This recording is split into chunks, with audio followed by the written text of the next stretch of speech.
For the NBA Finals was 8 days too long. Good evening, I'm Luke Liddon with your look at sports. But the wait proved to be worth it as the Warriors hosted the Cavs and both teams were taking shots left and right, literally. Seconds left in the fourth. LeBron looking to take game one on the road.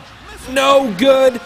So we're going to overtime. Just minutes into overtime. Iguodala right here will get the pass and he will find Harrison Barnes in the corner for three. Yes, sir. Golden State looking to seal Cleveland's fate. For game one, that is. LeBron here with a desperate three. Nothing doing. Cavs only scored 2 points in all of overtime, and Warriors survive and take the 1-0 series lead with a final score of 108-100. Also a quick note, Cavs' Kyrie Irving left the game early with a left knee injury. It was a dominant era lasting more than 3 decades that has finally come to an end at Eastwood High School. After more than 30 years of coaching, head swim coach Steve Flato is retiring. Flato stepping away from the pool with one of the most impressive records in local sports history. 32 consecutive district championships for the boys swim team. That number in itself showing the strong tradition of excellence at Eastwood.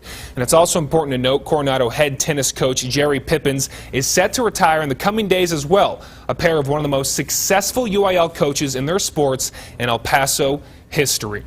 Chihuahua's back in action tonight, hoping to get above or back at that 500 mark in the season, and they didn't wait around. Right from the get-go, bottom of the first, who else than the fan favorite Cody Decker with the line drive, bringing in a run, and they would take the 1-0 lead. He gets a dog treat for that one. And just 1 out later, Tommy Medica with the single to center. It'll drop. Reimer Liriano cruises home for the 2-0 lead. But the Chihuahuas back in the doghouse again as they let up 5 runs in the last 2 innings and lose this one 9-4 at home. And they are now 26-28 overall on the season. UTEP alum Vince Hunter is doing everything in his power to make it in the NBA. And another UTEP alum is doing the same thing, but over in the WNBA. The former Irvine High and UTEP grad Kayla Thornton has made the final 12-player roster for the Washington Mystics. But it didn't come easy. Thornton had a tryout with the Mystics last year, but didn't make the team. She then played overseas in Israel and led the league in scoring, earning her another tryout for the Mystics.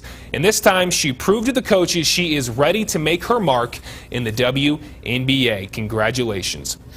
The Borderland is about to be home to a lot more soccer. Starting Saturday, youth soccer teams from across the region are getting ready for the, bear with me, this is a mouthful, 16th Annual Academy Sport and Outdoor Sun Bowl Soccer Tournament. More than 130 teams are taking part in the 3-day tournament. We will be sure to cover some of the games this weekend, and we wish all the teams hitting the turf the best of luck. And from the turf to the clay, Serena Williams taking on Tamaya Baczynski. And Serena right here, she was battling the flu. Third set, Serena right here with the break point, Baczynski with the big serve, and she will miss the forehand into the net. Serena with the early break to go up 1-0. Later, Serena up 5-0, cruising. Baczynski right here approaches the net, but Serena dominance with the great cross-court forehand right there.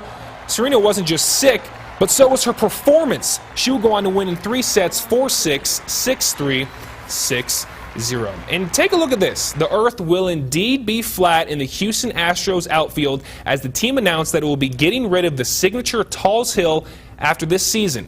The reason is to add 3 new bars, 4 food locations in the first field level seating area at Minute Maid Park. And the center field fence will be closer at home plate at a total of 409 feet compared to 436 feet. And that is a look at your sports. 7-day forecast is next.